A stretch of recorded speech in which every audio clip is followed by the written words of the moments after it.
കേട്ടോ നമ്മുടെ കൊടപ്പാറ പൂരം വെള്ളിയാഴ്ച ദിവസങ്ങളിലാണ് എല്ലാ കൊല്ലം കൊടപ്പാറ പൂരം വരുന്നത് കേട്ടോ. അപ്പം നമ്മുടെ കൊടപ്പാറ പൂരമാണ്.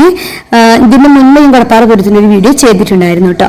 അപ്പൊ മുല്ലപ്പൂ വാങ്ങാൻ വേണ്ടി ഇറങ്ങിയതാണ് നമ്മൾ. കുറച്ച് മുല്ലപ്പൂവും അതുപോലെ തന്നെ അരളിപ്പൂവും നമ്മൾ വാങ്ങിയിട്ടുണ്ടായിരുന്നു. മുല്ലപ്പൂ നമുക്കും അരളിപ്പൂ സ്വാമി റൂമിൽ വെക്കുന്നതിന് വേണ്ടിയിട്ടായിരുന്നു കേട്ടോ നമ്മൾ വാങ്ങിയിട്ടുണ്ടായിരുന്നത്. പൂരത്തിന്റെ തിരക്ക് വന്ന് തുടങ്ങുന്നതേ ഉള്ളൂ കേട്ടോ. ആളുകൾ ഓരോന്നായി വന്ന് തുടങ്ങുന്നതേ ഉള്ളൂ. നമ്മുടെ ഗോപിയിലിച്ചിന്റെ കട മൂടിക്കൊണ്ട് ആളുകൾ ഉണ്ടായിരിക്കും കേട്ടോ. എന്താ വിഷമിച്ചിട്ടിരിക്കുന്നത്?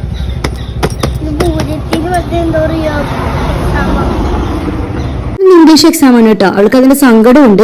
ഒരു എക്സാം പൂരത്തിനുണ്ടാവുന്നത് ആർക്കും ഇഷ്ടമല്ലാത്തൊരു കാര്യമാണല്ലോ. ചാമുട്ടി ക്ലാസ്സിൽ പോയതിനു ശേഷം അല്പനേരം കഴിഞ്ഞപ്പോഴേക്കും നമ്മുടെ വീടിന്റെ തൊട്ടടുത്ത് ഒരു ആന കൂടി വന്നിട്ടുണ്ടായിരുന്നു കേട്ടോ. നമ്മുടെ വീടിന്റെ മുമ്പിൽ കുറേ നേരം നിർത്തിയ ശേഷമാണ് അവർ പോയത് കേട്ടോ. ഒരുപാട് നേരം നമ്മുടെ വീടിന്റെ മുമ്പിൽ ആനക്കുട്ടിയെ നിർത്തിയിട്ടുണ്ടായിരുന്നു. അപ്പോൾ നല്ലൊരു മെയ്യഴകനായിരുന്നു കേട്ടോ. അപ്പൊ നമ്മുടെ പൂരം അങ്ങനെ എത്തി ഗൈസ്. അപ്പൊ അത്രയേ ഉള്ളൂ. Bye bye, see U.